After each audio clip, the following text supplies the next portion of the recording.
Olá, boa noite. Olá, boa noite. Ainda se conseguires baixar ligeiramente? Ok, vamos lá ver se conseguimos mais um bocadinho. Ah, perfeito, perfeito. Será melhor, sim. E É, então? ficou melhor.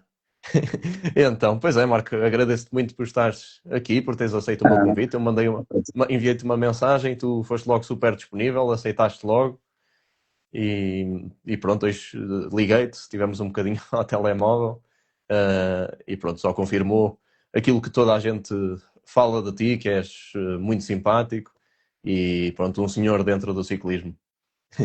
obrigado.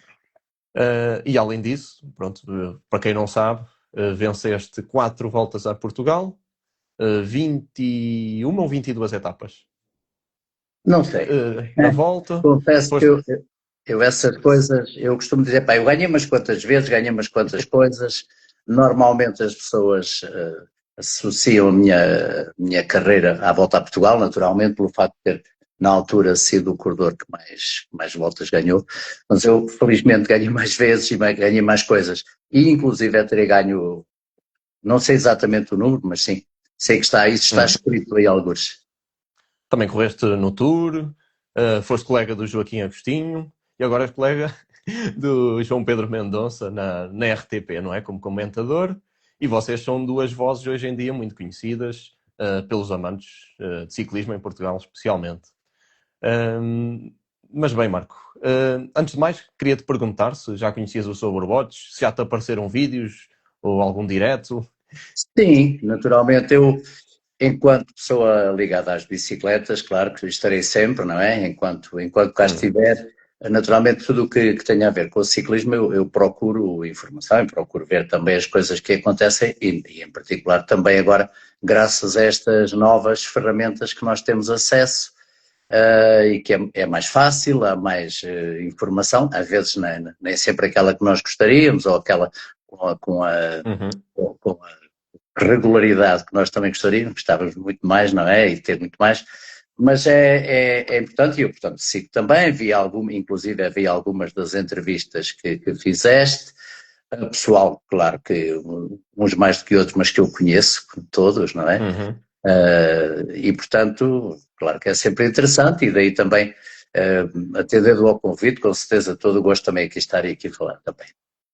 Muito obrigado, Marco. O que eu sentia era que a televisão, especialmente, pronto, a televisão, os jornais, não conseguiam trazer uma sensação de proximidade dos ciclistas, das personalidades da modalidade às pessoas. Não... Então, pronto, daí ter começado estes diretos. Sim, Um, de facto. e, e queria-te perguntar se ainda andas de bicicleta. Sim, ando de bicicleta, não ando tanto nos últimos tempos quanto normalmente até gostaria de andar e que eu continuo a gostar muito de andar, mas por algumas razões, também inclusive da parte de saúde também, tive que fazer aqui alguma pausa. Não ando tanto, e como eu também já não sou rapaz para me pôr a fazer rolos, isso já, já passou, eu agora ando de bicicleta, não treino, não é? Ando de bicicleta. Portanto, quando o tempo está bom, quando há 2 dias consegui dar uma voltinha de manhã, há uns dias atrás, antes do final do ano, fui passar com uns amigos, fomos para Mértola e andámos lá a fazer uns caminhos fantásticos. Enfim, esse tipo de coisas eu gosto muito. Agora, claro que não. Treinar, isso já foi há 30 anos atrás. A paixão continua, é o que importa. Mas como é que é a tua vida hoje em dia, então? Sim, não tanto ligado ao ciclismo. A minha ligação ao ciclismo eh, é essencialmente pela televisão. Uhum. Naturalmente continuo a ser um cliente das transmissões televisivas também, e em particular do Eurosport, porque é quem acompanha tudo ao longo do ano, ou quase tudo, não é? Felizmente, para nós, para quem gosta de ciclismo, mas à parte disso, a minha vida é fora, completamente fora das bicicletas, a não ser realmente o facto de eu continuar, enquanto puder, a pedalar, e gosto muito de o fazer, e gosto muito como digo, de desfrutar da companhia dos amigos, andar aí por esses Pela montes. natureza? Exatamente. Por isso é que eu não ando, por exemplo, agora com este tempo que tem sido uma desgraça, não lhe pego, né? Nem é bom pensar nisso. E nos grandes fundos também, pelo que me falaste, de vez em quando ainda Sim, dás uma sim. perninha. no Grande Fundo. Às vezes vou, convidam-me o pessoal que organiza os Grandes Fundos, como o João Cabreira ou o meu compadre e amigo Manel Seferino, que são assim os principais organizadores, enfim, não, que me perdoem os outros que também organizam e que às vezes também me convidam, é verdade. Uhum. Eu não vou muito, não vou tanto, porque também, às vezes também é coincidente com outras coisas que eu esteja a fazer. Pois, o de Bragança, com a volta, às vezes. Exatamente, Eu Bragança gostava em que fosse só de tudo, Bragança, mas. pois não dá, nunca, já estive numa apresentação, mas nunca participei, mas já fiz uns quantos, sim, já fiz uns quantos, mas faço essencialmente coisas fora de estrada e durante eu deixei de correr em 90, portanto já lá vão 35 anos, já fez no dia 5 de outubro 35 anos que eu deixei de ser corredor de bicicleta, mas depois continuei tive ali um período de 5 anos que não lhe peguei, que foi uma coisa muito estúpida que eu fiz e que paguei isso, senti grandes dificuldades depois no reinício, era zero, era mesmo o zero, tinha que comer piar em tudo quanto era subida e ainda não tinha 40 anos, portanto nessa altura eu era um rapaz quase, enfim, mais novo que o Alejandro Valverde, por exemplo, que é um tipo que continuei a andar muito, É verdade. as provas de gravel e tudo, e anda fantasticamente. Eu na altura era bem mais novo, eu deixei com 33 e portanto ainda não tinha 40 anos, só que cometi aquele grande erro de ter parado totalmente. O reinício foi uma coisa terrível, só mesmo a vontade e o meu jeito de ir fazendo com calma, também ninguém me pressionava, é que levou a que depois conseguisse voltar a ter algum nível, naturalmente já não o nível que eu tinha anteriormente, também já a idade não o permitia e também porque eu não, como digo, treinar era uma coisa que aconteceu ao longo dos 18 anos que eu fui corredor. A partir daí, ainda preparei algumas coisas com maior cuidado, eu fiz o Transportugal, por exemplo, começava em Bragança, agora já tem começado em Chaves, mas quando eu fiz ainda era em Bragança e eu preparei isso já um bocadinho melhor, porque era uma data de dias, era tipo de uma volta a Portugal que eu ia fazer e que adorei, diga-se de passagem, porque é uma travessia de norte a sul do nosso país e quem faz eu acho que é uma experiência fantástica, porque eu achava que conhecia muito bem Portugal e não conhecia nada, porque a maioria daqueles caminhos eu nunca ali tinha passado, não conhecia grande parte daqueles monumentos, das aldeias históricas, dos castelos por onde passávamos, enfim, coisas fantásticas e foi das coisas mais bonitas que eu fiz, mas isso obrigou-me a ter um trabalhozinho assim já mais complicado, perder peso, tudo isso para conseguir fazer, enfim, dentro da medida do possível, sem pretensões de classificação, mas conseguir fazê-lo. E consegui, e foi muito giro. Esse ano, eu acho que, aliás, ele já tinha ganho no ano antes, e terá ganho também, o Vítor Gambito é que foi o vencedor. Portanto, era um rapaz que passava por mim, porque eu atendendo ao handicap, não é, o facto de ser mais velho, eles fazem isso pelas idades, e portanto eu partia antes da hora do Vítor. O Vítor já tinha também ele já 40 anos, mas eu tinha 50 e tal. E, portanto, tinha ali uma margem grande, mas passado 40 quilómetros ele passava e só dizia assim, anda Marquinho, mas quando ele dizia o Marquinho, sentia só assim passar uma coisa, era o Vítor, pronto, era outro andamento. Mas gostei muito, foi uma experiência muito gira. Enfim, e depois já fiz uma série de coisas fora de estrada, isso já fiz muita coisa, no Marrocos, também já fiz o Brasil Ride 3 vezes, já meti assim em grandes aventuras e gostei muito, mas como digo, agora tenho que acalmar mais, até porque eu já estou a caminhar para os 70 anos. Eu acho que ainda pedalas mais depressa do que eu. Mas temos de estar isso e eu gostava que fosse em Bragança um dia destes. Pode ser que um dia aconteça. Mas falando sobre ti, como é que surgiu a paixão pelo ciclismo, Marco? Desde muito novo. Eu tenho, felizmente, porque ainda é vivo, aliás o único da família, da parte da minha mãe, que ainda cá está, o meu tio foi ciclista, chama-se Ramiro Martins. Já é um rapaz, peço desculpa, já é um rapaz com 84 anos agora, mas o meu tio acho que era um grande corredor e portanto eu era miúdo, para as pessoas se situarem, o meu tio foi aos Jogos Olímpicos de Roma. Os Jogos Olímpicos de Roma foram em 1960. Foi, aliás, o último ano, eu não sei se anteriormente tinha lá ido alguém do ciclismo, sei que esse foi o último ano, até aos anos 90, já em plenos anos 90, que o ciclismo voltou aos Jogos. O ciclismo, neste caso a Portugal, não é? voltou a ter representação nos jogos. Eu nunca fui aos jogos, o Joaquim Agostinho nunca foi aos jogos, o Acácio da Silva nunca terá ido aos jogos também, enfim, aquela malta que apanhou, eu, todos os meus contemporâneos, não é?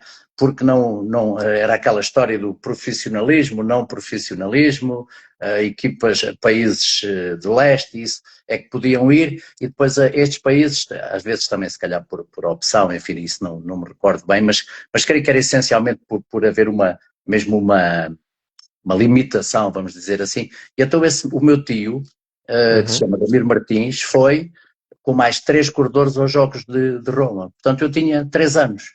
Já estava no sangue. Epá, e aquilo começou ali, ou seja, é ali que eu começo a ter o cheiro, não é? O cheiro das bicicletas, porque eu nasci ao lado da casa dos meus avós, que foi uma casa que os meus pais construíram, claro, e eu nasci ali, e portanto aquilo desde miúdo começou a chegar o cheiro daquilo que o meu tio punha nas pernas, aquele linimento, uma coisa que tinha um cheiro muito, hoje não sei se isso ainda existe, mas na altura era uma coisa que me ficou, sabes? Ou seja, eu comecei a vê-lo equipar-se e a ver ele sair de bicicleta. Só que ele aos 20 anos deixou. Portanto, ele terá ido aos jogos para aí com 18, não é?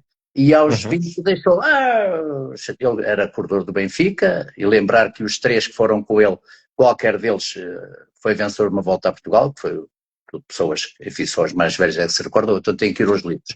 Foi o Mário Silva, foi o José Pacheco, e foi o Francisco Balada, que era aqui meu vizinho, do Cartacho, e ele foi também ele vencedor de uma volta a Portugal. Portanto, provavelmente o meu tio também teria sido, porque dizem as pessoas que ele era muito bom. E, portanto, e tinha que ser, porque não era escolhido naquele tempo, não era escolhido, eram 4 corredores, não era escolhido para ir aos jogos.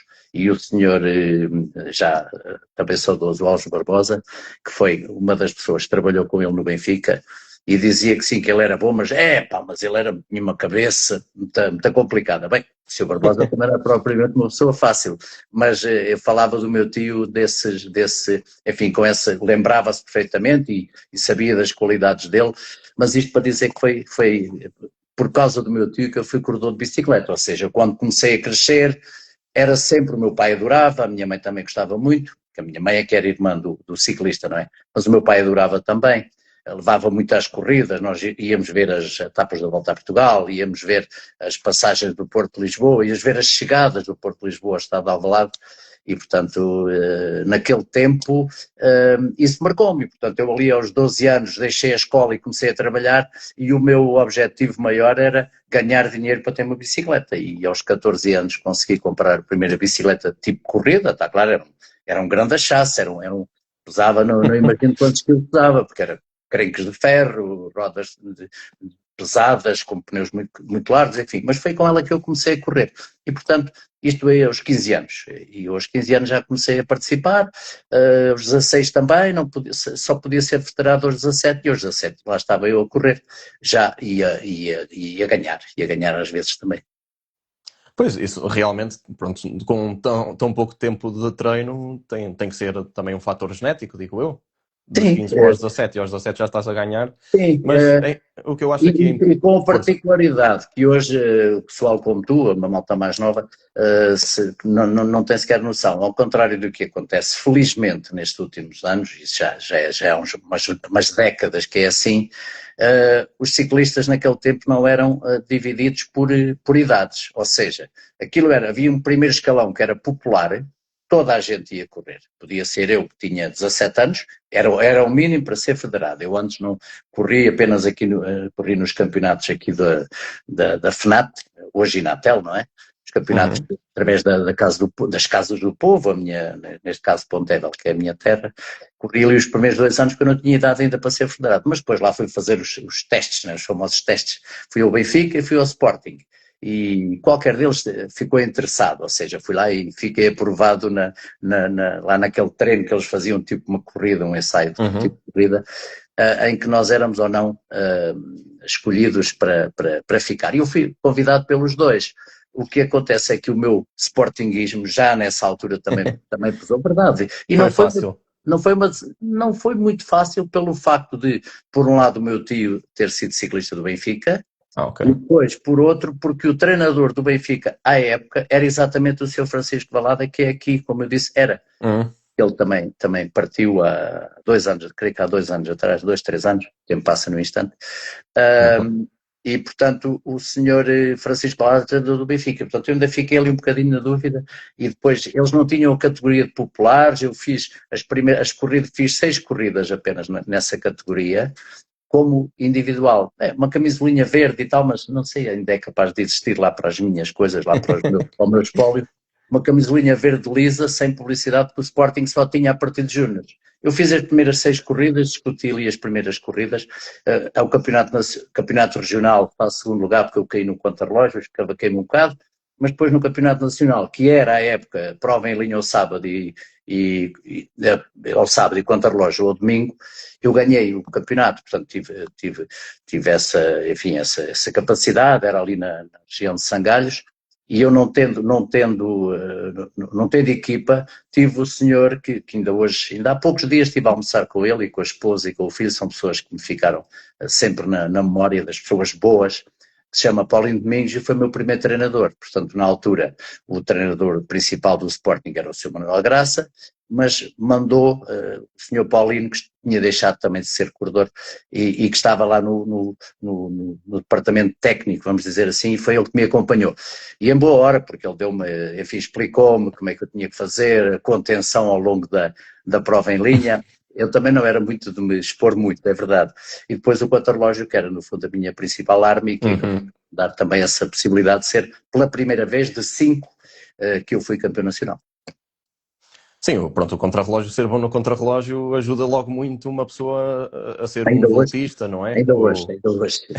É sempre muito importante. Sim. Mas tu na altura, tu disseste, pronto, tiveste um contacto muito próximo também com o ciclismo, porque a tua família também gostava de ir ver. Sentes que as pessoas hoje em dia,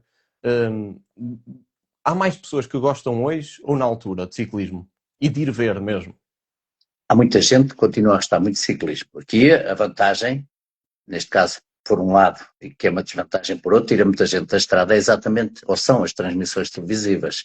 O facto de eu agora poder estar sentado em casa e ver ao pormenor tudo o que acontece, já não falo nas grandes corridas, que a transmissão é na íntegra, mas principalmente as corridas, a maioria delas, não é? Como vai acontecer de novo na volta ao Algarve, em que ali as últimas 2 horas, sensivelmente, de corrida, são transmitidas, é evidente que isso tira muita gente da necessidade, como acontecia no meu tempo, não é? E das outras pessoas que gostavam de ciclismo, querias ver, tinhas que ir ver onde é que ela passava. E por acaso, eu falei do Porto de Lisboa, que até era relativamente perto, ouvíamos passar ali na zona do Oeste, ou então íamos a Lisboa ver a chegada. E quer dizer, quando digo íamos a Lisboa, o meu pai não tinha carro, não é? Nós íamos numa motorizadazinha que ele tinha e íamos os dois para Lisboa. Ou então íamos de autocarro.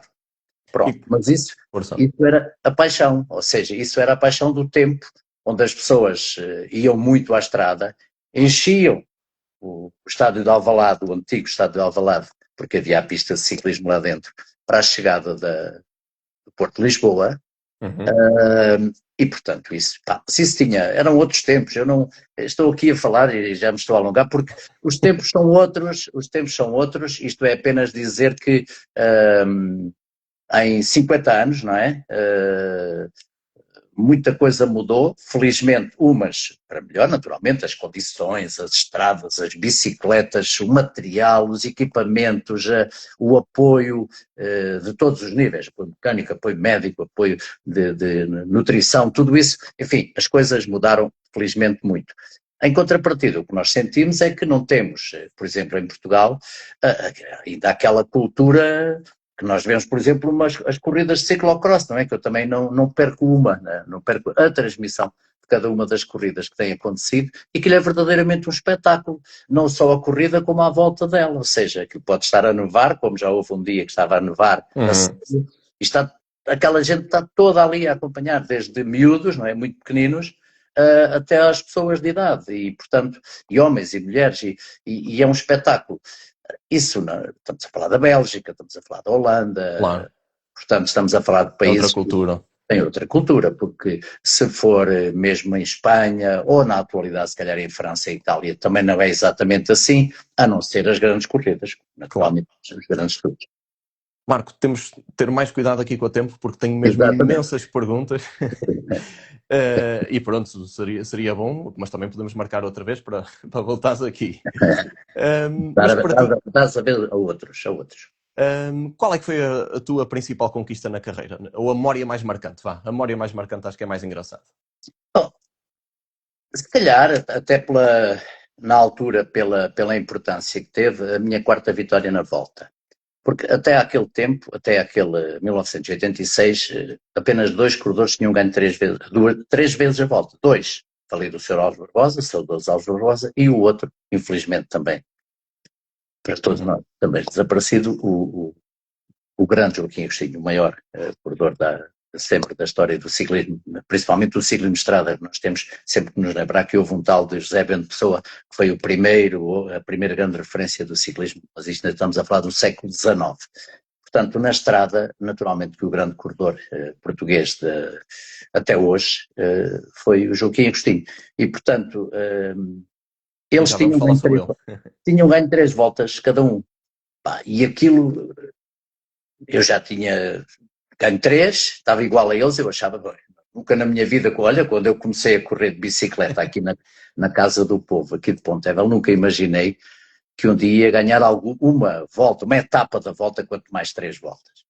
E depois vamos para a quarta volta, e a quarta volta foi uma coisa muito, muito particular, porque eu achava que a volta estava perdida, havia ali é o regresso ao Sporting, porque eu estive no Sporting até 75, depois o Sporting termina a secção, e só regressa em 84, não é?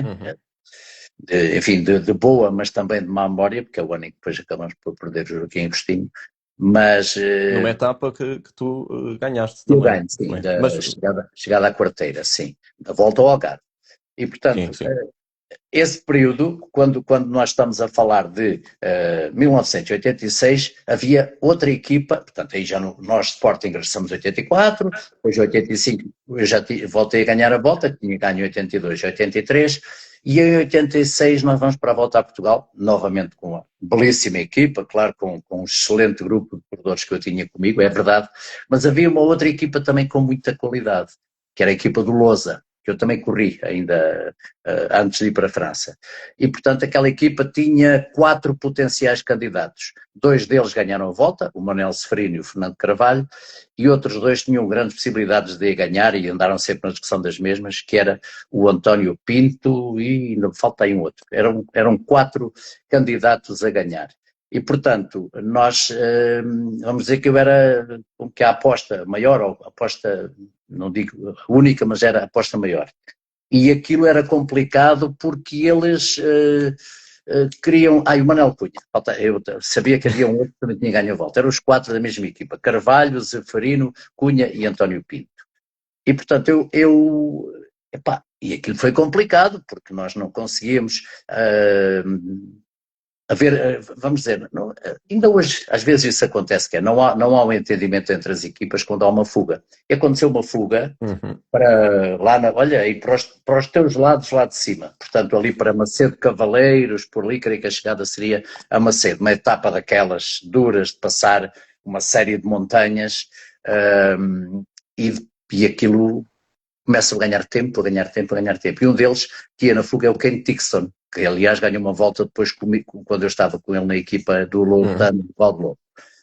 E também, mais um conjunto de corredores começam a ganhar muitos minutos. E nós dizíamos, vamos perseguir. E eles o que faziam era atacar. Atacavam um, depois atacava o outro, e disse, eu com 2 de vocês vou, com os 4 não podem ir embora, né? Quer dizer, que só faltava dizer, não, fica aí que nós vamos. Não houve esse acordo, depois no final lá houve ali 2 ou 3 corredores, os meus colegas foram sempre tentando impor um ritmo, mas também eles, alguma contenção exatamente pela dureza que a etapa tinha até o final, barragem da Valeira incluída, enfim, era muito duro. E além de Bornes, tudo aquilo já na parte final. Portanto, havia também que a etapa era muito dura, não me recordo onde começou, mas sei que era muito dura. E, portanto, essa fuga ganhou muito tempo. E o Kane só não ganha logo essa volta, tenho que reconhecer, porque ele caiu. O Kane de vez em quando dava assim uns trambolhões, porque era um corredor fantástico. Mas o comportamento dele, o posicionamento dele no pelotão também deixava muito a desejar, ele andava lá no mundinho dele, ele gostava era de chegar e beber umas Coca-Colas e não sei o que, era um caso muito, muito particular que eu depois conheci melhor, porque foi colega de equipa dele. Mas era fantástico, ele andava muito bem também, no contrarrelógio era forte, enfim. E nós, já foi, a volta já foi, estes tipos entraram a volta e nós também. Só que o Kane acaba por cair e ter que abandonar e fica o Benedito Ferreira, líder da Volta a Portugal. E, portanto, sem desconsiderar naturalmente o Benedito, mas o Benedito era um corredor de equipa fantástico, aliás foi meu colega também no Sporting, tinha sido meu colega no primeiro ano em 84 no Sporting também, e portanto eu creio que estava no Bombarral. E, portanto, no Bombarral ou na Cicasal, olha, não sei, numa dessas equipas não De posso... qualquer das formas, tens uma não memória pronto, não guardo muito forte. Mas o que é certo é que ele fica de líder até ao antepenúltimo dia. E ao penúltimo dia, essa volta a Portugal terminou na Póvoa de Varzim, aliás, as organizações eram do JN, portanto terminavam normalmente a norte, muitas vezes no Porto, Matosinhos, e nesse ano era na Póvoa. E à véspera havia, portanto, à véspera da etapa final, que era uma etapa, vamos dizer, de consagração, sem grandes dificuldades, chegada à Póvoa de Varzim, havia um contrarrelógio na Praia da Amorosa. Um contrarrelógio para aí de 30 km, seguramente, à volta disso. E só que o Benedito tinha uma vantagem grande, eu não posso precisar, mas devia ser à volta dos 2 minutos, se calhar até um bocadinho mais. E eu sabia que ou era ali ou não dava. E normalmente eu lidava bem com a pressão, mas naquele dia houve ali uma coisa que eu vou ter rápido só para fechar também este capítulo, é que eu estava a fazer andava ali às voltinhas, não é como agora que a malta faz aquecimentos, rodas, eu dava ali umas voltas e vamos lá para a rampa de saída e aparece só o presidente do Sporting Clube Portugal daquele tempo, que se chamava João Rocha, que foi presidente aliás durante uma série de anos. E o homem aparece ali, que era uma figura muito... E vem ter comigo lá com um outro dirigente, Sr. Marcos Chagas, veja lá e tal, ou seja, faltavam para aí 5 minutos para eu ir para o contrarrelógio e levo com aquela pressão em cima, né? Sabe, com os sportinguistas e tal, porque aquilo no futebol, enfim, felizmente ultimamente até temos ganho alguma coisa, mas naquela altura não se ganhava muito, não se ganhava muito e portanto, veja lá porque os sportinguistas estão... Eu fui para cima da rampa para arrancar e ao contrário do que era habitual, aquilo gostou muito, as pernitas abanaram ali um bocado e tive alguma dificuldade em encontrar o ritmo.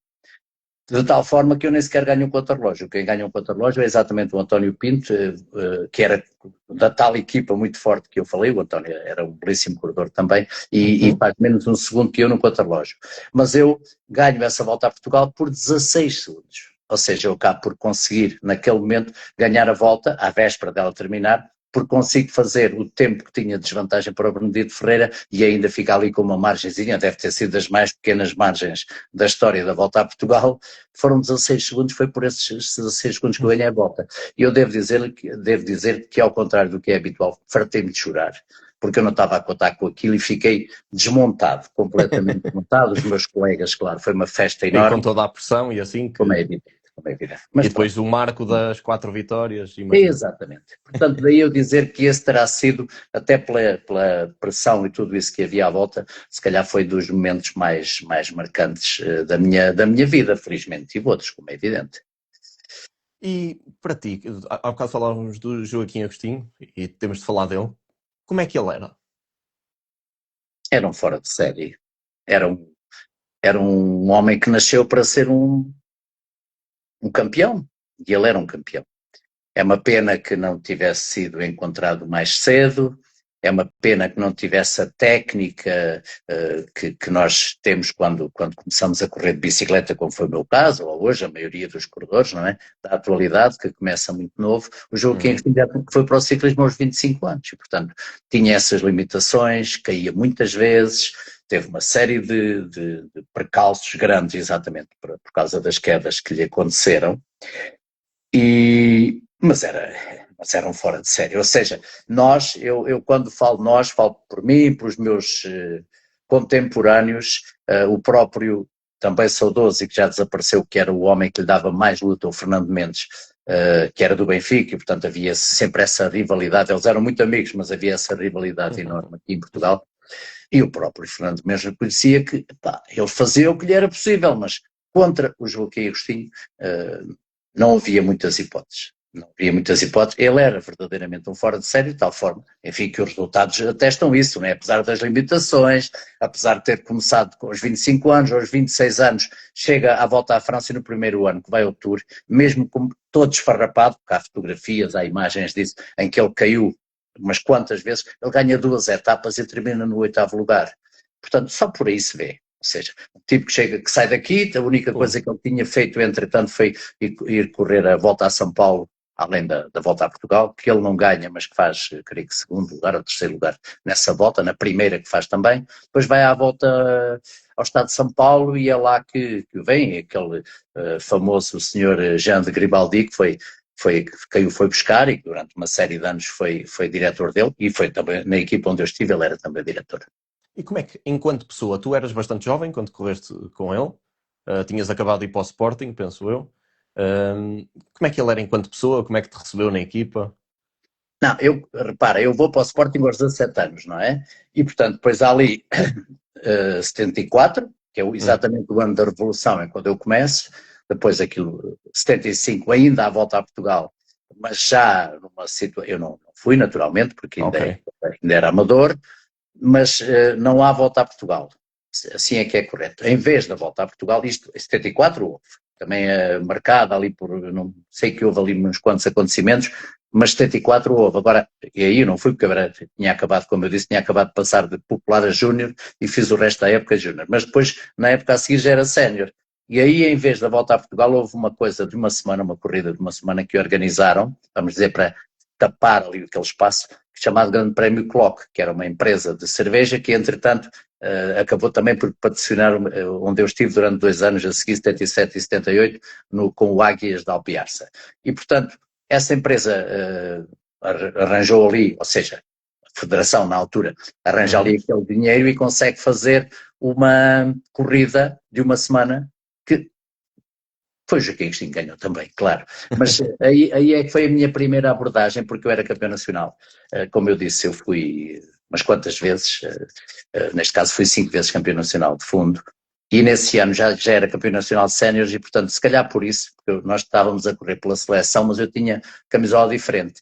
Epá, e aquilo, há uma etapa para Montemoro, para o Alentejo, para Montemoro Novo, que aquilo não correu muito bem, a equipa do Sporting também, porque aquilo, claro, Sporting Benfica, havia aquela rivalidade e nós éramos os rapazecos, maioritariamente éramos do Sporting, havia um ou outro que seria do Benfica, ou não sei, talvez da Coelima, não posso nem precisar, mas maioritariamente éramos do Sporting. E um dos meus colegas entra em fuga, faz uma fuga. E depois claro que o Benfica encostou, não é? E quem teve que perseguir foi o Sporting. Bom, e no dia a seguir eu vou para a etapa e nós, pronto, depois aquilo eles acabaram por anular a fuga e tal, mas aquilo deu um bocado de trabalho e na parte final os corredores, a maioria deles já estavam um bocadinho tocado e ele viu-se ali um bocadinho atrapalhar, se calhar até para gerir a corrida.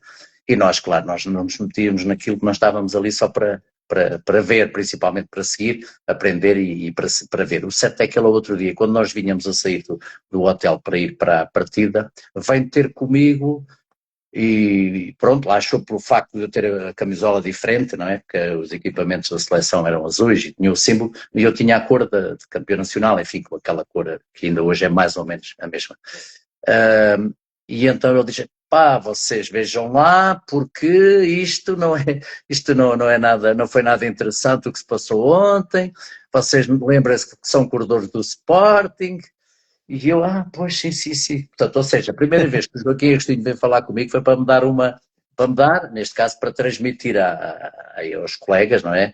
Que aquilo tinha corrido mal porque eles tínhamos dado um bocadinho de trabalho, não fui eu, mas foi também, infelizmente, já desaparecido Manuel Pereira, que a pedalar, emigrou para a Suíça e depois a pedalar foi atropelado, que é uma coisa que, infelizmente, também não deixa de acontecer, não é?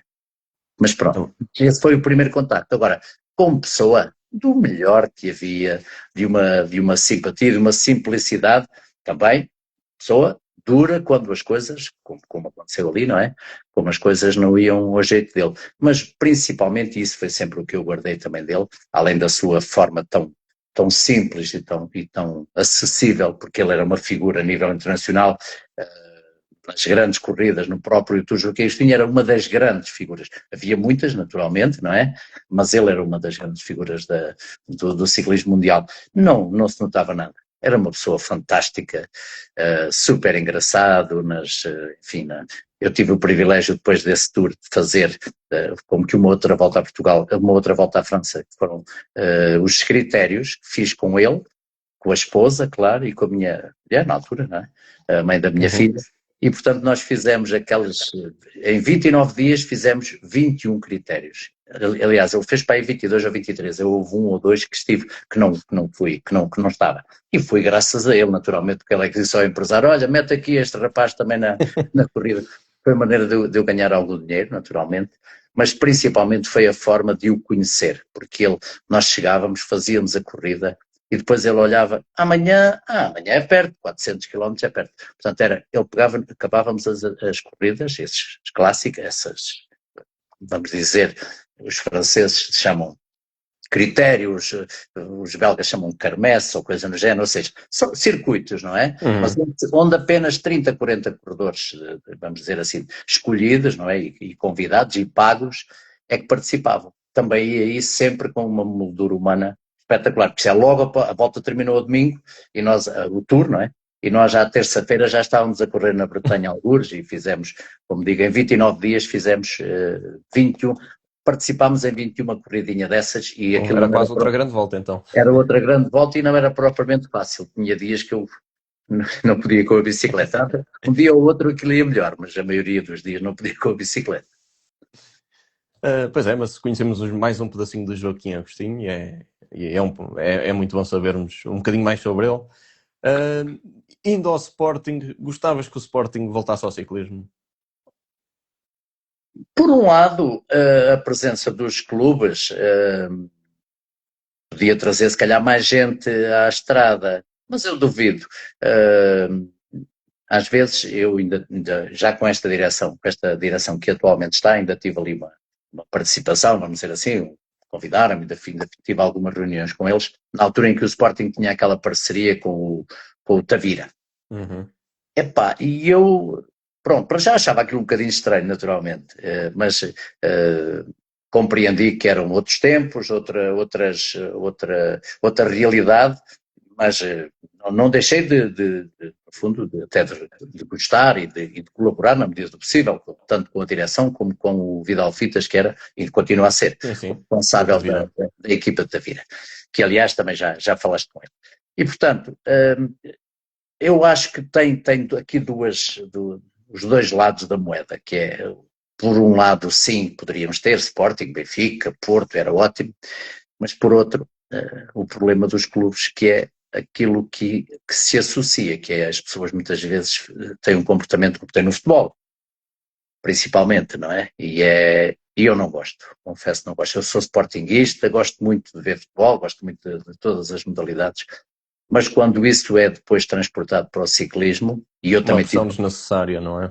Tive o privilégio de correr no Futebol Clube do Porto também durante 2 anos, quando não havia Sporting, eu estive lá 2 anos, aliás eu volto de França para ir para o Futebol Clube do Porto, e as coisas não são fáceis, e portanto, não sei, pesando aquilo que a atualidade do ciclismo a nível mundial também nos diz, é que os clubes de futebol, as SADs, tudo aquilo que hoje funciona enquanto grandes empresas que visam essencialmente grandes negócios, pelo ciclismo não parece que seja o ideal. Muito bem. E indo então para a RTP, como é que tu chegaste a comentador? Como é que decidiste, bem, vou para comentador agora? Não, isso é a situação muito gira, porque eu ainda corria de bicicleta e começaram a convidar-me, porque lá achavam que eu falava bem, ou falava para a época, enfim, não falaria mal, não é? E convidaram-me, assim, pá, você não quer vir fazer? Pá, eu posso, desde que dê e tal, desde que consiga, tudo bem. E então, como a RTP na altura era mesmo em frente ao estádio do Sporting, hoje não é, já mudou, aliás, depois passou para a 5 de outubro e neste momento está noutras instalações já há uns anos, esta parte na Marechal Gomes da Costa, mas na altura era mesmo ali, mesmo em frente ao estádio de Alvalade. E, portanto, eu comecei lá a fazer uns comentários do Tour, quando era possível, cheguei a fazer da Volta à Espanha também, já com pessoas, com diversos jornalistas, muitos, até chegar ao João Pedro Mendonça, foram muitos. E depois eu comecei a fazer aquilo com alguma regularidade, depois já ali uma situação também muito gira, que eu às vezes conto que se fosse hoje aquilo dava um caldo enorme em termos políticos, que foi, eles convidaram para o Campeonato do Mundo, para eu comentar um Campeonato do Mundo, que eu não sei se alguém foi, pelo menos eu não fui, mas acho que não foi ninguém, porque nós tínhamos o circuito do Rio Maior naquele dia, disse, eu até gostava, mas eu tenho o circuito, não posso, que era após volta a Portugal, em setembro, não é? Eu disse, então, mas a que horas é que é o circuito? Começa às 5 da tarde. Então, mas a corrida termina às 4 horas. Pois, o máximo às 4 horas. O Campeonato do Mundo disse, pois, mas não dá, está a ver daqui, porque não havia autoestradas, não é? Estamos a falar de 1980 e deve ser para 83, 80, por aí. E eu disse, não, mas nós chegamos rapidamente a Rio Maior. E eu, como? De helicóptero. E então, imagina o que é, não é? Se fosse hoje, não é? Terminar a transmissão da corrida, porque só havia RTP, naturalmente, e eles já nessa altura também acompanhavam bastante o ciclismo. E eles, saí e estava um helicóptero, porque aquelas instalações eram enormes, não é? E tinha lá um heliporto e tudo, e estava um helicóptero ali já, à minha espera, a aquecer já os motores e tudo. Surreal. Completamente. Foi o tempo de eu entrar lá para dentro, o jornalista que fez na altura também os comentários, depois que era o senhor Carlos Quinas, que andou durante muitos anos também nas voltas, e que felizmente também, eu sei que ele está ainda entre nós. E entrei para dentro do helicóptero e passado, sei lá, só ia a ver, via Serra do Monte junto, via a minha terra que estava ali ao lado e não sei o quê, e passado nem meia hora eu estava em Rio Maior. Portanto, eu tinha combinado com os meus colegas, eles levaram a bicicleta, estava lá o meu equipamento, parou hoje Rio Maior é uma cidade do desporto, mas na altura não, aquilo era a feira, era sempre na altura da feira da cebola, e tinha lá um campo pelado, que era o que havia, mas que estava ali perto, e era onde os corredores se iam equipar, e portanto estava lá a minha bicicleta e o meu saquinho para eu me equipar, o helicóptero chegou lá, aterrou no campo de futebol, aquela gente toda assim, o que é Mesmo a isto? filme. Parecia um filme. Portanto, imagina, né? Isto hoje era completamente, isso dava um caldo daqueles. E tu gostas de ser comentador? Como é que é trabalhar na RTP? Gosto, tenho feito isto, já tenho mais anos, bem mais de fazer, acompanhar do que de corredor de bicicleta, não é? Porque foram só 18 anos e agora já sem contar com esses, só de uma forma consecutiva, eu estou na RTP desde 97. E ainda fiz alguns trabalhos, como é sabido, também para o Eurosport, numa fase inicial também. Depois eu dei aqui uma volta à minha vida, aliás, vocês já falaram nisso, eu vi a conversa que tiveste com o Paulo Martins, e eu, porque dei uma volta à minha vida e fui viver para o Douro, tive que dizer, falei com o Luís Pissarro e disse, Paulo Luís, olha, você vai ter que arranjar outra pessoa porque eu não vou estar, não tenho condições, vou estar agora mais de 400 quilómetros de Lisboa. E pronto, e ele disse, e agora o que é que eu vou arranjar? Eu depois lembrei-me, porque eu não conhecia pouco o Paulo, conhecia bem o pai dele, conhecia de miúdo, conhecia o pai dele, mas não tinha muito conhecimento com o Paulo, mas pronto, eu sabia que ele tinha deixado de correr, e disse, é um rapaz que deixou de correr, deixe ver, porque eu dos meus colegas ainda me lembrei deste e do outro e não sei o quê, mas cada um tinha a sua vida e havia outros também não tinham sequer, se calhar, grande jeito também para fazer aquilo, e eu do Paulo não sabia se ele tinha jeito, se não tinha, porque eu não fazia a mínima ideia, mas olha, arrisquei, e portanto, através do Sérgio, do pai do Sérgio, do Jacinto, que é muito meu amigo e foi meu colega durante uma data de anos também, do Sérgio Paulinho, naturalmente, estou a falar do Jacinto Paulinho, acabou por me fazer chegar o contacto, neste caso enviar o contacto ao Luís Pissarro, o Luís falou com ele e ele está lá até hoje. É verdade, o Paulo Martins disse-me que foi a recomendação tua, foi para a Eurosport e que está agradecido por isso, por ter ido por recomendação tua. Pronto, eu gosto muito de o ouvir, também te gosto muito de ouvir a ti. Acho que foi uma boa recomendação.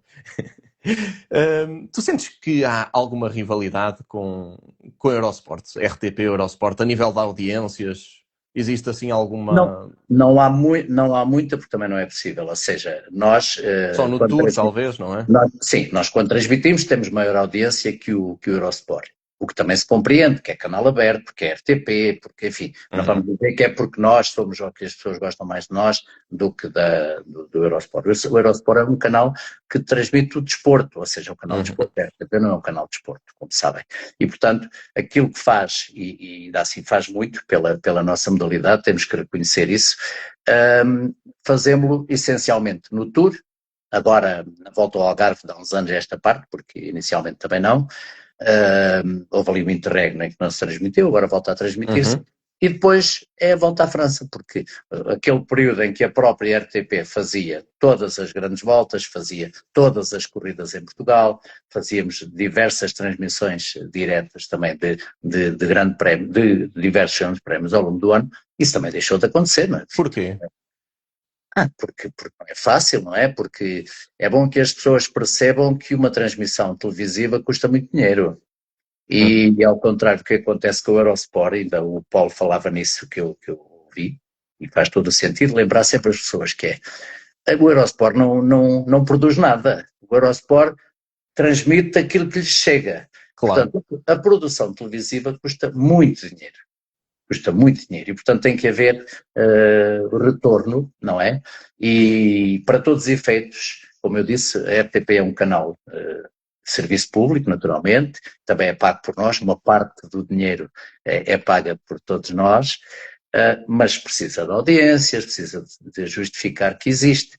E, portanto, se nós retirarmos a volta a Portugal, uma parte da volta à França também é verdade, mas nem todas as etapas, mas uma parte delas, qualquer outro canal que está em sinal aberto como o RTP, a fazer uma coisa qualquer, não vou falar aqui de nomes, nem de apresentadores, nem de ninguém, mas tem maior audiência do que tem a transmissão do ciclismo. Essa é que é a verdade, por muito que isso nos doa. Nós não gostaríamos que fosse assim, mas é a realidade e, portanto, pois é preciso, aquela gente que lá está, tem administradores financeiros, tem administradores, tem quem se ocupe das audiências, tem quem se ocupe de todas as coisas.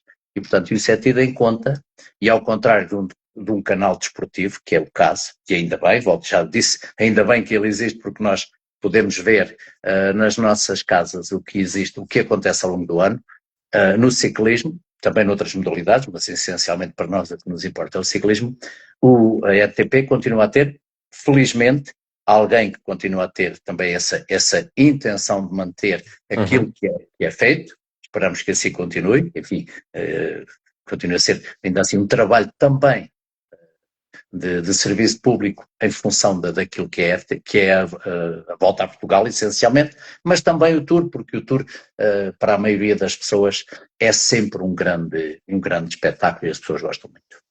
Vocês vão continuar como comentadores na RTP, tu e o João Pedro Mendonça? Olha, nós vamos dizer, um dia acaba, um dia eu acabo, o João Pedro, um dia também, enquanto nós estivermos, agora já temos o Hugo Sabido também, que tem feito também faz a moto na volta a Portugal e alguns comentários ao longo do ano, temos o Nuno, o irmão, que tem feito a pista, que tem feito, enfim, a RTP também tem que acautelar o futuro e, portanto, já tem comentadores e em relação aos jornalistas também, porque, como sabes, o Departamento de Desporto, apesar de ter ainda uns quantos jornalistas, também tem que se virar para todas as modalidades, como é evidente. Em particular o futebol, claro, nós temos consciência disso, porque é outra realidade, é verdade. Claro. Mas dentro da RTP, eu volto a dizer, enquanto existirem lá pessoas que gostam do ciclismo e que compreendem a importância que o ciclismo tem, mesmo para um canal como a RTP, esperamos que essas pessoas continuem lá, porque eu, João Pedro, quem vier a seguir, nós tivemos o nosso tempo, já cá estamos há uns anos, com certeza que outros virão para nos substituir. E há muita gente que vos gosta de ouvir, mas pronto, a minha pergunta era para a volta ao Algarve, mas sim, não sei a volta se ao Algarve, esperamos para o imediato. estar a fazer, E é verdade. Figueira? Figueira não. Figueira, o Eurosport sei que transmite, nós não. Nós é volta ao Algarve, sim.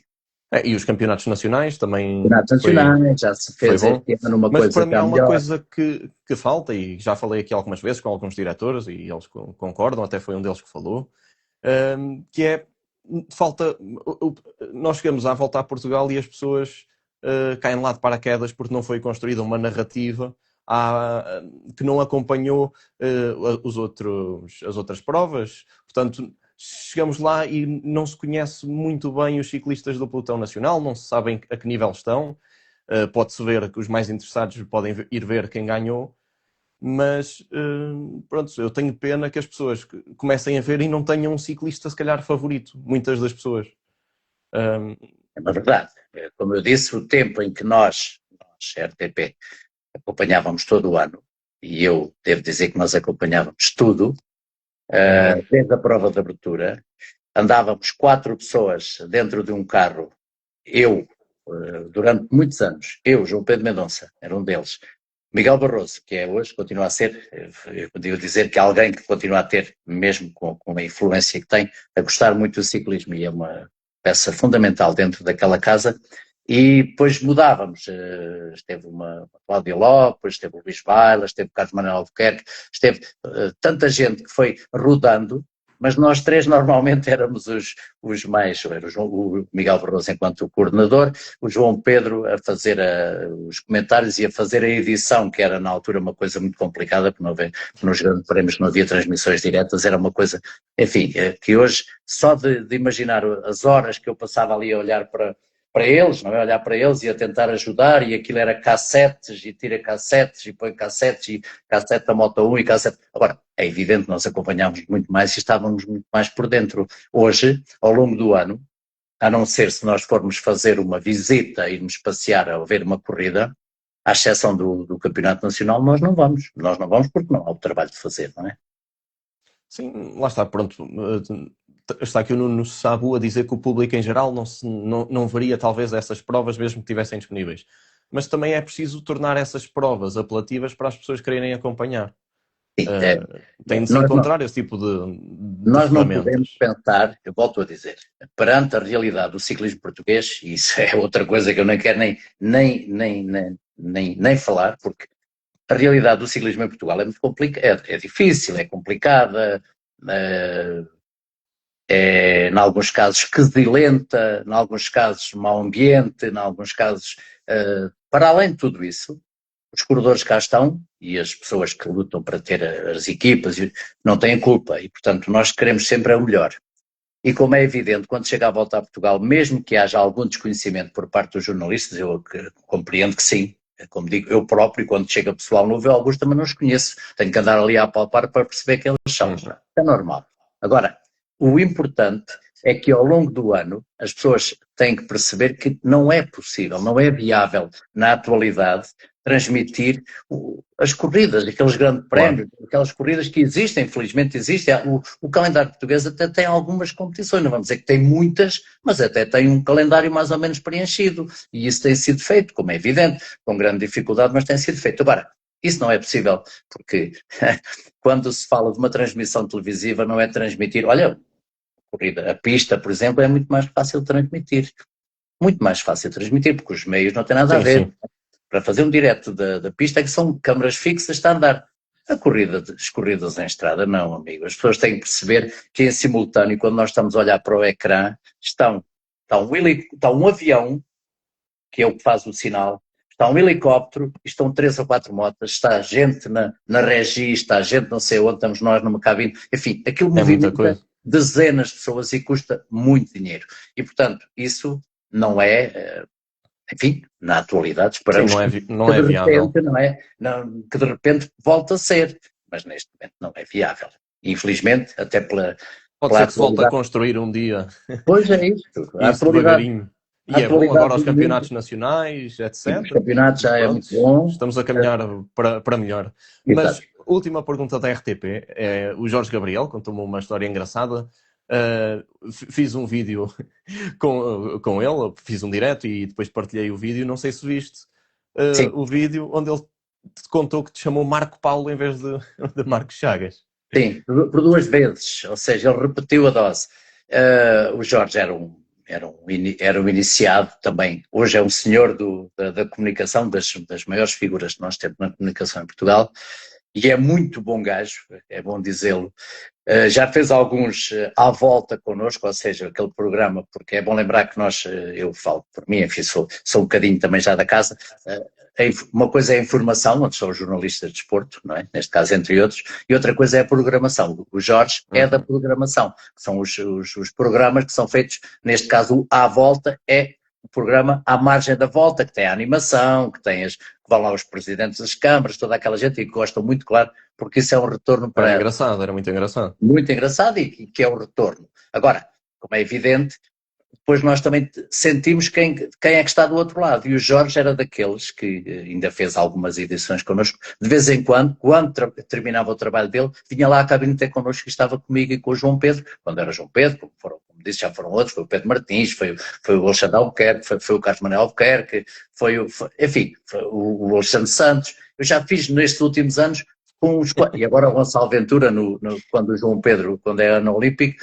o João Pedro vai para os jogos e eu fico com outro substituto. E portanto as pessoas depois cobram-me, ei, porquê o João Pedro? É evidente que nós temos muitos anos juntos, não é? E o João Pedro já me conhece a mim e eu conheço a ele, naturalmente, e às vezes com qualquer coisa não é preciso falar, porque eu basta-me olhar assim pelo canto do olho para ele, percebe logo algo, o que é que se passou agora, ou seja, o que é que não está bem.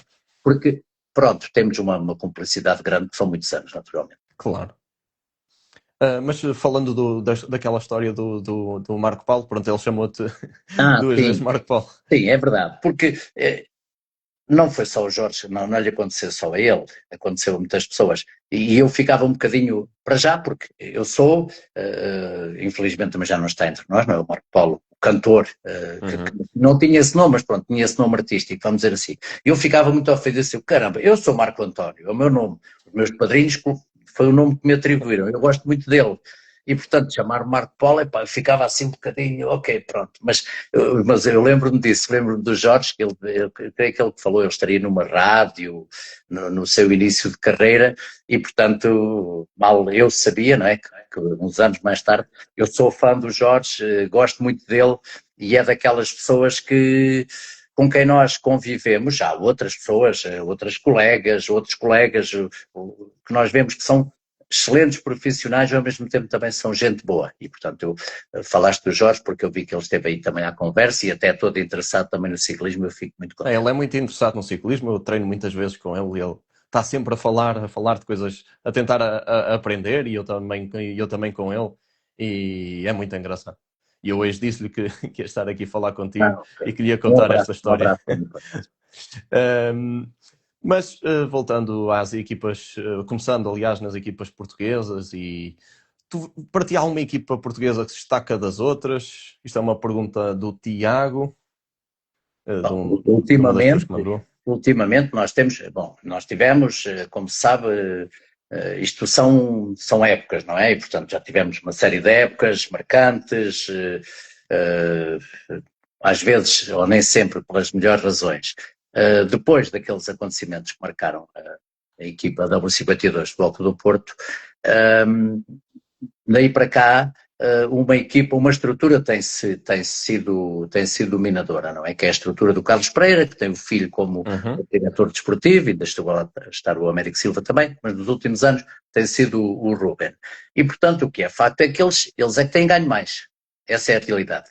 Por muito que as outras equipas tentem melhorar, por muito que elas tentem contrariar, vamos dizer assim, a superioridade daquela equipa ou daquela estrutura, que já teve diversas designações, eles têm dominado. Têm sido os que mais têm ganho, não só a volta a Portugal, aí está, não é? Nós não podemos olhar só para a volta, mas também ao longo do ano, noutros grandes prémios, naquelas corridas de 4 dias, 5 dias, eles ganham mais vezes que os outros, essa é uma realidade. Sim, este ano ganharam muitas provas, especialmente. E o que é que achas que podemos esperar das equipas portuguesas na volta ao Algarve, que vais comentar? eles próprios onde pensavam o que é que nós vamos conseguir fazer. O ideal é sempre ter algum protagonismo, não é? Normalmente o que as equipas portuguesas tentam fazer é aproveitar as metas volantes, aproveitar as montanhas. O ano passado foi um ciclista exatamente, do Loltano que ganhou. Tentar isso, porque eles sabem que o confronto contra esta gente, eles são de outro campeonato, a verdade é essa, o nosso ciclismo é de terceira divisão, não é? Não é de segunda, é de terceira divisão. E nós temos, quanto a mim, demasiadas equipas, sempre achei isso, ao contrário de outras pessoas que acham que nós devíamos ter mais, não, nós não temos nem capacidade, nem recrutamento de jovens que nos permita ter mais equipas, nós devíamos ter menos, mas com qualidade. E quando eu digo com qualidade, não é só qualidade dos atletas, naturalmente que essa é a mais importante, mas também qualidade das organizações de cada uma das equipas. Ter dinheiro para pagar os corredores, ter dinheiro para o que é fundamental, cumprir com aquilo que está muitas vezes, ou que é definido no início de cada época e depois não acontece. Isso não é bom. E, portanto, não podem dizer que o ciclismo português tem 9 equipas, devia ter 10 ou 11, não. Se tivesse metade, se tivesse 5 equipas, eu acho que seria o ideal, porque o pelotão continuaria a ser composto pelas equipas que vêm de fora, voltaríamos a ter, e isso é que era muito importante, mais gente no escalão de sub-23 anos, que é outra grande dificuldade, mas isso não é só em Portugal, é uma dificuldade que se percebe que é mundial, com a história dos miúdos vão buscar os meninos quase à barriga da mãe, daqui a pouco, não é? Este aqui é bom. Toma nota, ele vai nascer no dia não sei quanto, ok, este vai ser o nosso corredor. Isto está quase assim, não é? Porque eles, 17 anos, 18 anos, e eles passam diretamente... Achas que é possível termos uma equipa num segundo escalão, Continental Pro, ou até o World Tour um dia, voltarmos a ter, numa grande volta? Sim, nós tivemos só 3 presenças em grandes voltas como equipa portuguesa, não é? Foi 2 vezes o Sporting no Tour e uma vez... fiz parte, tive essa honra também, a Cicas Alacral fez o Giro. E, portanto, em circunstâncias muito especiais, mas é bom lembrar que essas estruturas tinham, para a época, claro, condições que hoje nenhuma das equipas portuguesas tem. Tanto em termos financeiros como até em termos também da própria estrutura, daquilo, mesmo sendo comparativamente com as outras mais pequenina, mas já tínhamos uma estruturazinha, já tínhamos condições, já não envergonhávamos em nenhum lugar onde fôssemos. E, portanto, isso, infelizmente, houve um grande retrocesso. Eu hoje vejo, ou ouço, principalmente, os valores que os corredores em Portugal ganham. É desolador. Eu deixei de correr há 35 anos. E, portanto, já não falo por mim. Não é que eu fosse o corredor mais bem pago quando deixei de correr, mas era dos mais bem pagos. Mas nós ganhávamos muito mais há 35 anos do que hoje os corredores. Como é que é possível? Sim, mas é uma realidade. Sim, é verdade, e eles vêm aqui falar sobre isso, já vieram aqui queixar-se de alguns assuntos. Como é que olhas para o ciclismo português a nível geral? O panorama do ciclismo português?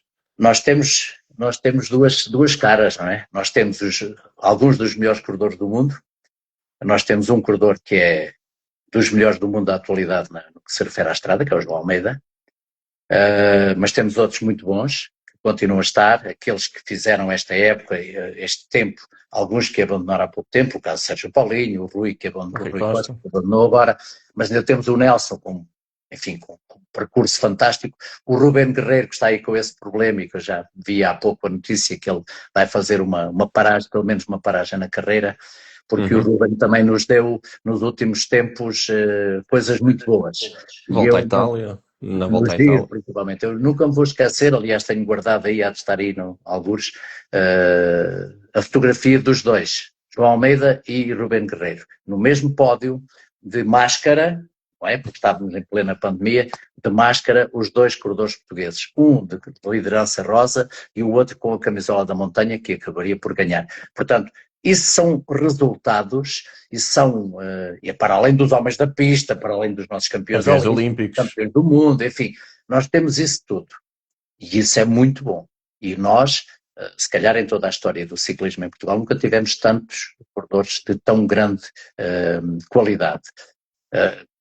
Mas depois temos o outro lado, que é exatamente aquilo que é o ciclismo em Portugal na atualidade e que eu acho que merecia ser melhorado, repensado, tem que ser, tem que haver melhorias, tem que haver, houve uma mudança da direção da Federação Portuguesa de Ciclismo, Uhum. há um ano, não é? O Cândido Barbosa está ali agora, mas já Sim, percebi sim. que também não tem uma tarefa fácil, é o que Como é eu que tu digo. vês, como é que tu olhas para a volta a Portugal, para a Federação, para a Pódium? Como é que olhas para essa situação toda? É uma situação complicada, não faço ideia como é que vai acabar, mas há uma coisa que eu aí tenho que reconhecer. O nível do nível da volta a Portugal nos últimos anos baixou muito. E é verdade que há sempre, para quem, para a empresa que organizava, há sempre aquela história, porque a Uhum. pandemia, porque o caso W52, enfim, é verdade, mas também o nível já vinha a baixar e que é pouco aliciante, não tem, cada vez tem trazido menor qualidade das equipas que vêm cá. Achas que era bom virem equipas de maior nível? Claro, claro, não digo equipas não é vir a Emirates, não é? Mas há equipas do escalão continental profissional e mesmo até no continental que são muito boas, só que o problema é trazê-las, não é? Porque elas vêm, só que tem que ser aliciante a corrida, tem que ser aliciante a forma como é Claro. feita, tem que ser diferente também. Eu acho que a volta a Portugal nos últimos anos se tornou muito repetitiva, ou seja, difere pouco a cada ano a forma como é feito. Isto não é uma crítica ao Joaquim Gomes. Joaquim Gomes, uma pessoa que foi meu colega e que eu tenho o máximo respeito, mas criou uma volta daquilo que lhe era possível fazer, porque, enfim, eu não estou aqui para estar a criticar a própria empresa, mas Claro. o trabalho do Joaquim Gomes não devia ser esse, devia ser dizer, olha, tens aqui estas, como acontece em qualquer outra grande corrida. Nós temos aqui, há 2 anos, temos aqui esta partida vai ser daqui, a volta começa aqui e vai terminar ali, em Lisboa, no outro lado qualquer. E pelo meio temos este. Então vamos diversificar, porque a velha história de não porque ninguém quer, não acredito. Eu acho que neste caso, a organização tem é que rodar procura rodar nos municípios, rodar nas próprias empresas que se afastaram muito do ciclismo e que nós não sendo um país de grande dimensão, como sabemos, mas há empresas que é uma pena não apostarem mais no ciclismo. Sim, há empresas de grande dimensão que podiam apostar mais. Mas eu também vejo, estou agora a lembrar-me que as equipas portuguesas também, este ano especialmente, fala-se muito em correr no estrangeiro. E é bom ver as equipas a procurar provas, a tentar arranjar convites para provas internacionais.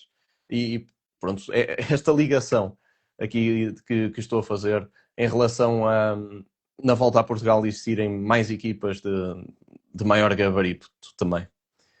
Sim, é evidente que se eles tiverem capacidade para poder ir mais vezes, e isso passa também pela capacidade financeira, naturalmente, não é? E começar com maior regularidade a ter participação nas competições internacionais que acontece ao longo do ano na Europa, sim, seria muito bom. Mas também, sejamos sinceros, também os plantéis são muito curtos e aquilo depois se puxar de um lado vai faltar do outro.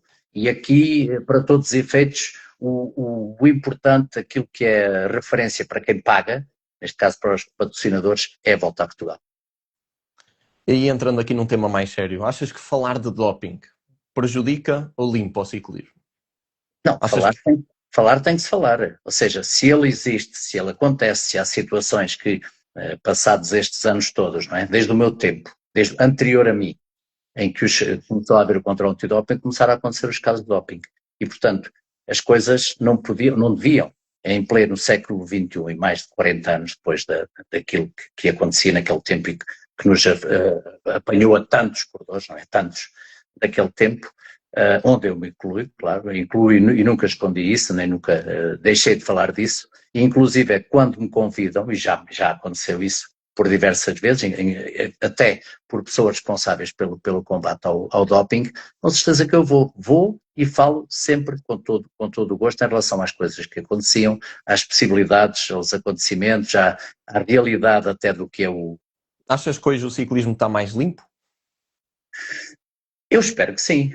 Eu espero que sim. Às vezes, nós temos que pensar que são realidades completamente distintas. O que eu dizia no início, as condições que hoje os atletas têm, não digo que tenham em todo lado, mas principalmente a nível internacional, é impossível que eles falhem, é impossível que eles não estejam sempre dentro daquilo que é o limite da possibilidade de utilização. Nós vemos que eles usam, com certeza, isso todos, até eu, quando vou fazer os granfontes ou que vou passear, também levo géis e barras comigo e como. No meu tempo é que não havia, mas agora há. E é evidente que isso não deixa, vendo nós que eles utilizam de uma forma toda muito organizada, muito regrada, mas que fazem corridas de 6 horas, e a gente quase não os vê comer, não é? Ou seja, eles de vez em quando lá põem uma coisa daquelas na boca e eles vão. Isso não significa que eles não estejam dentro da legalidade, ou seja, essas coisas hoje são feitas com muito cuidado, são a forma como os próprios produtos que fazem parte da composição desses suplementos são muito cuidadas. Sim, eles até têm uma app onde veem que medicamentos é que podem tomar e não podem. Exatamente. Têm toda a informação possível e há muito controlo, ou cada vez há mais. Mas não sentes que o ciclismo acaba por ser também o bode expiatório também do desporto? Porque eu olho para o futebol e no futebol há escândalos de arbitragem, corrupção, apostas desportivas. E entre aspas, para tudo. Porque as pessoas não veem por causa do doping. As empresas não investem por causa do doping. E no futebol, os escândalos estão aí e continua a haver investimento e as pessoas continuam a ver. É verdade. Nós vivemos um tempo que é diferente, não é? E, portanto, quando nós tentamos, puxamos aquilo que é a nossa realidade, a brasa, a nossa sardinha, nós pensamos sempre que, então é caso para perguntar, então e os outros, não é? Neste caso, então e as outras modalidades?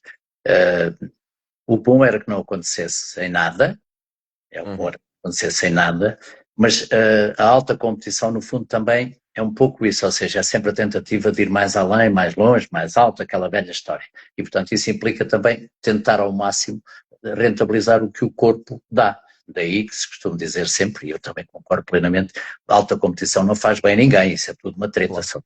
Faz bem nós, como eu dizia há pouco, irmos participar, pedalar, enfim, não fazer alta competição, porque é realmente uma exigência, o ciclismo é de uma exigência enorme, como outras modalidades também naturalmente que o são, mas a nossa modalidade, até pelos passos que deu no sentido de credibilizar mais, também isso acaba muitas vezes por se virar contra ela própria. Estes casos, alguns dos casos que aconteceram em Portugal, e não só, mas nós sabemos destes aqui, em relação à história do passaporte, em relação aos tempos, às recolhas, aos tempos em que isso acontece, eu não percebo nada, né? Digo, eu andei 6 anos na escola, mas custa-me um bocadinho a entender que seja assim, ou seja, depois as coisas são muito... no tempo em que eu comecei a correr, isto só para ser uma ideia, nós começamos a haver controle antidoping nos anos 70. Nós íamos ao controle, quem ganhava etapas, e havia corredores que iam por sorteio, havia os líderes da classificação que iam ao controle antidoping. Eu, felizmente, fui muitas vezes, porque muitas vezes eu era líder, muitas vezes também ganhei. Mas aquilo era, e o que aconteceu, passado 3 dias, se houvesse alguma anomalia, passado 3 dias o resultado aparecia. Hoje, com esta nova situação, que eu compreendo, que é diferente, são as tais referências do corpo ao longo dos anos, não sei o quê. O problema é que isto arrasta-se anos, muitos anos, e nós vemos atletas que acabam por ter que quase que sair, desculpem lá e tal, mas eu vou andando, que afinal vou ser suspenso.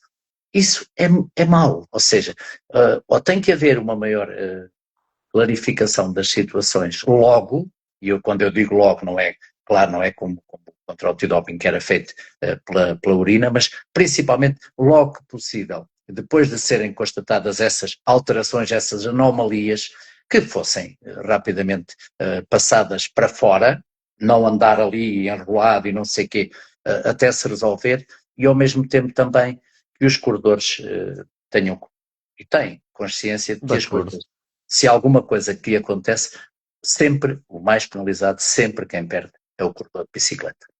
É verdade, de acordo 100%, mas a mim há uma coisa que me custa, que é ver os jornais. Sempre que sai uma notícia sobre ciclismo, não é coisa boa. Nunca sai uma notícia informativa a realçar. É Pronto.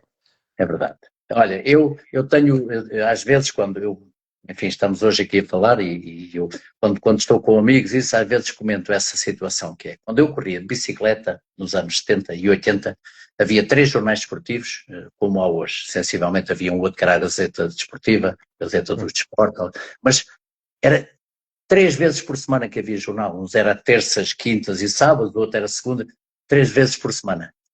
Qualquer resultado de uma corrida, por exemplo, ao domingo, à segunda-feira nós tínhamos primeira página do Jornal A Bola. Eu lembro-me de uma das primeiras corridas que fiz no tal segundo ano em que eu já era sénior e que vou correr com os profissionais. Há uma corrida de domingo, daquelas de domingo, no início da época, em fevereiro, que chegava a Cascais. E eu, o Fernando Mendes ataca ali na Serra de Sintra e eu vou com ele e com ele fui, mas claro, roda, não é? E passei ali uma vez pela frente, mas porque ele, claro, olhou, viu que o pelotão ficou ali naquela e porque a equipa do Sporting, estamos a falar de 75, estava a correr em França. E, portanto, a equipa fez logo o início da época e tudo isso. E, portanto, a equipa que estava cá era a dos amadores e nós fizemos ali aquele confronto. No dia a seguir, no jornal A Bola, na primeira página, estava lá a fotografia de nós dois a chegar e o título para ganhar Mendes aflito, ou seja, um sprint ali muito apertado entre nós dois.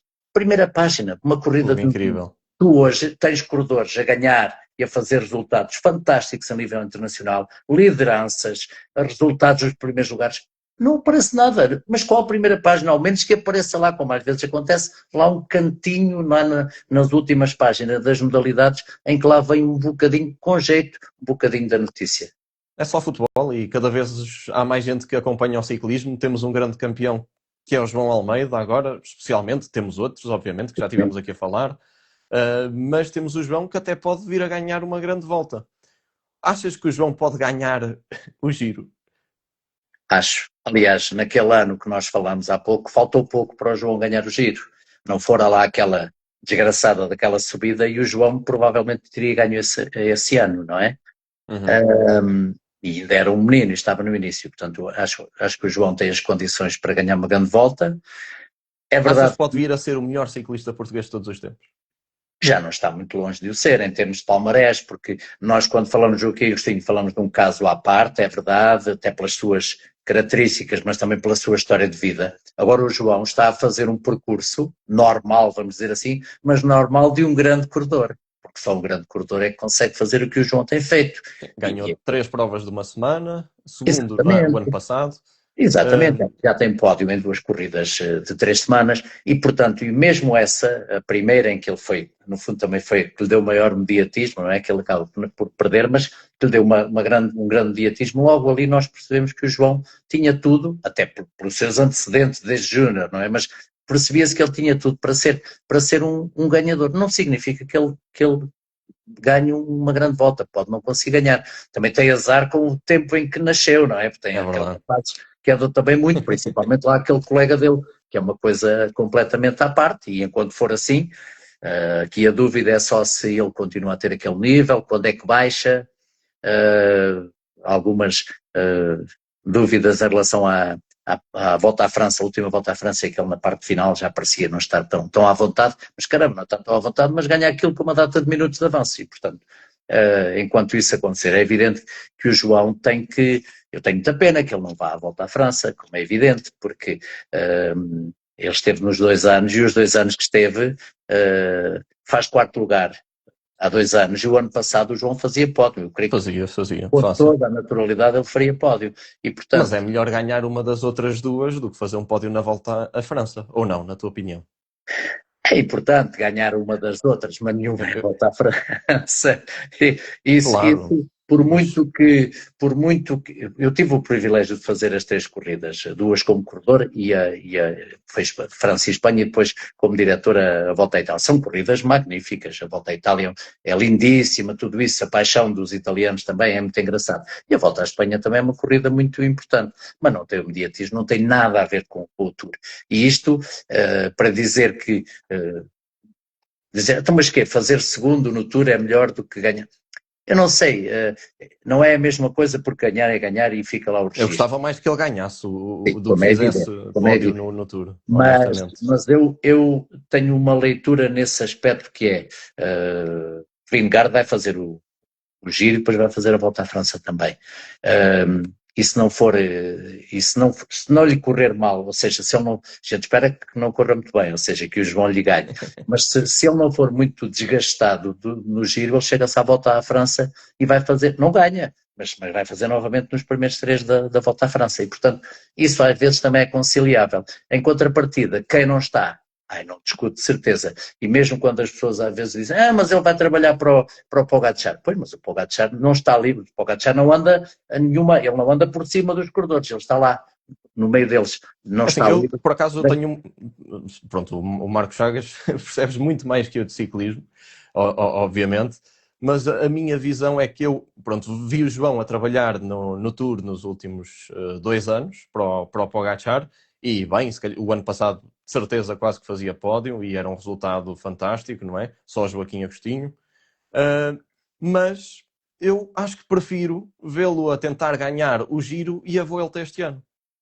Pois, Na mas não Vuelta é. não vai estar, acho eu, acho que não vai estar Pogacar e Vingegaard não vai estar de certeza absoluta. Não estando eles, e o Giro, eu acredito, pelo que vi no Angliru, os vão deixar o Vingegaard para trás, eu acredito que é possível ele ganhar o Giro. Esperamos que sim. Mas vamos ver. É o que nós desejamos todos.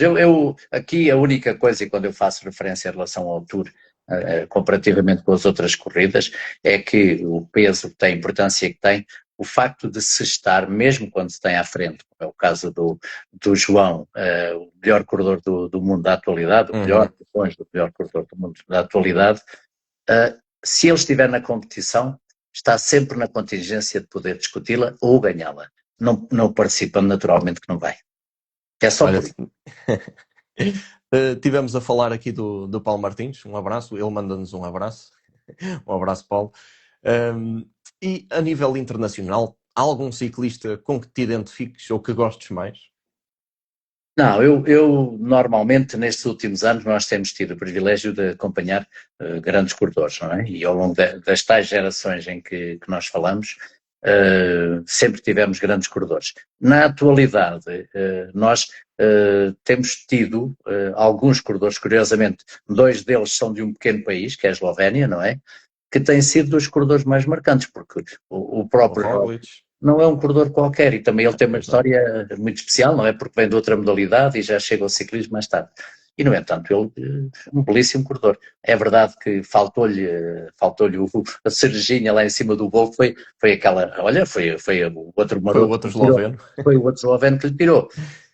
Contra todas as expectativas, confesso, também nunca imaginei que isso teria acontecido naquele ano, daquela forma, mas, portanto, esses corredores têm marcado muito. O próprio Renko é um corredor fantástico. E depois temos aqueles 2 rapazes, características diferentes, mas que, para mim, tanto falo de Wout van Aert quanto de E do Mateu Van Van. Der Poel. São 2 corredores que eu acho que não há ninguém que acompanhe o ciclismo que não fique maravilhado. Eu, como digo, tenho visto tudo o que é do ciclocross e vejo as corridas quando não está, principalmente o Van Der Poel, não é? Porque o Wout, no dia em que eventualmente teria um bocadinho mais de condições para fazer um bocadinho melhor, Penalti Bonice também. acabou, sim, mas é pá, mas quando está o Wout van Aert, aquilo aliás, quando está o Mathieu Van Der Poel, o próprio Van Aert quase passa a ser banal, não é? Quando até há uns anos atrás não era assim, porque eles vêm de miúdos com uma rivalidade enorme, exatamente vinda do ciclocross. E, portanto, estes corredores são impagáveis. Aquilo que o próprio Wout van Aert, depois de uma volta à França menos conseguida, de uma equipa que leva a tarefa, claro que é a que leva mais, porque não consegue ganhar, que era o que queria, aquilo que ele faz no último dia em Paris é fantástico. Muito bem, Marco, estamos praticamente aqui a acabar. Estou a gostar muito de falar contigo. E para terminar, queria-te perguntar se começasses agora a carreira, o que é que farias diferente? A única coisa que eu faria diferente, e na altura foi uma opção que eu tive que tomar ainda enquanto muito novo, mas tinha que tomar porque tinha a ver com a parte monetária, foi o ter deixado o ciclismo internacional e voltado para Portugal. E portanto foi uma opção que eu tive que tomar porque tinha acabado o serviço militar, já era pai e tinha 23 anos. E portanto estava a construir uma casa, a minha primeira casa, tinha que a pagar, claro, ao banco, eu mandei a pagar durante uma série de anos, e depois de ter ido para a França a convite do saudoso Joaquim Agostinho, eu estou confrontado no final desse ano, 1980, quando andava lá já nas obras, na parte final da casa, Uhum. com a presença do diretor, na altura do Futebol Clube do Porto, e do Sr. Emílio Pinto, que era o treinador também daquela época, a dizerem-me que queriam que eu voltasse. Eu achava que isso não faz sentido nenhum, então eu estou no mundo do ciclismo, estou em França, a equipa bem, eles até gostaram do meu. Pois, mas nós não queremos, nós queremos é que tu voltes para aqui. Portanto, e fazem uma proposta que, em termos monetários, era uma proposta irrecusável. É evidente que eu não respondi logo. Fui falar com o Joaquim Agostinho, claro, porque isso era impossível ser de outra forma. E foi ele próprio que me disse: pá, Marco, tu é que sabes, mas isso realmente era um bom dinheiro. Era um bom dinheiro. E eu, pronto, seria a única coisa que eu hoje faria diferente. Se eu soubesse que depois que as coisas iriam ser, eu já tinha uma filhota, estava a começar a vida, isto, e depois confrontarmos com uma proposta que é mais do dobro daquilo que eu ganhava em França, e portanto isso é que me fez, na altura, voltar para Portugal. É verdade que fiz a minha carreira em Portugal, é verdade que foi muito bom, é verdade que, mas passei ao lado, ou seja, aquele comboio que eu tinha apanhado naquela vez, saí e não apanhei mais, porque entretanto nós naquele tempo, cada vez tínhamos que ir para fora, mesmo ali a Espanha já era difícil, imagina, quanto mais voltarmos para a alta roda do ciclismo, que estava bem mais a norte, não é? França, Bélgica, Holanda, enfim, era ali que tudo rodava. Podias ter um percurso mais internacional.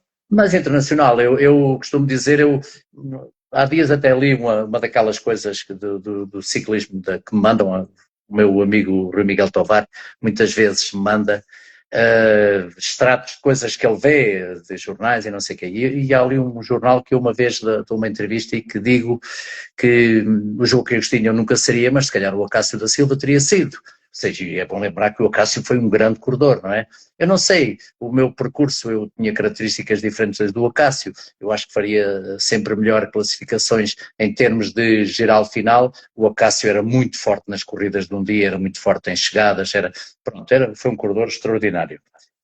E portanto, mas se calhar teria feito um percurso diferente só nisso. O resto, eu ao longo da minha carreira, como ao longo da minha vida, as decisões que eu tomo, nem que depois faça assim, mas eu decidi, está decidido e vou ser sempre assim. Não, em relação à tua carreira, acho que a nível nacional não podia ter sido melhor.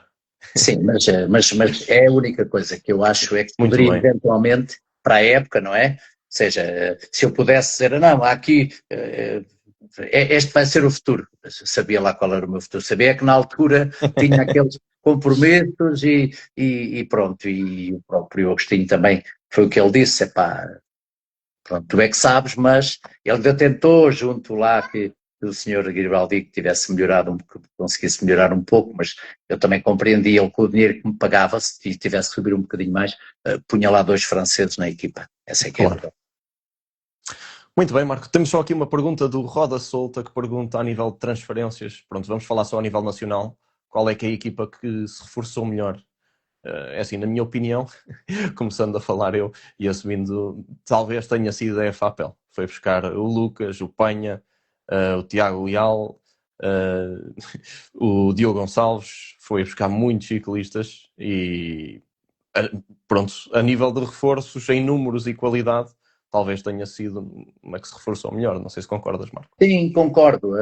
É verdade que a FAPEL tem andado, o Zé Azevedo nesse aspecto tenta sempre melhorar, como é evidente, as coisas também nem sempre saem bem, daí também algum descontentamento dele, aquela forma como ele, Sim, sim. final da volta e tudo isso. Vai buscar o corredor que eu também confesso que também tinha ali grande expectativa, porque ele é um belíssimo trepador, é verdade, e sendo um corredor ainda jovem,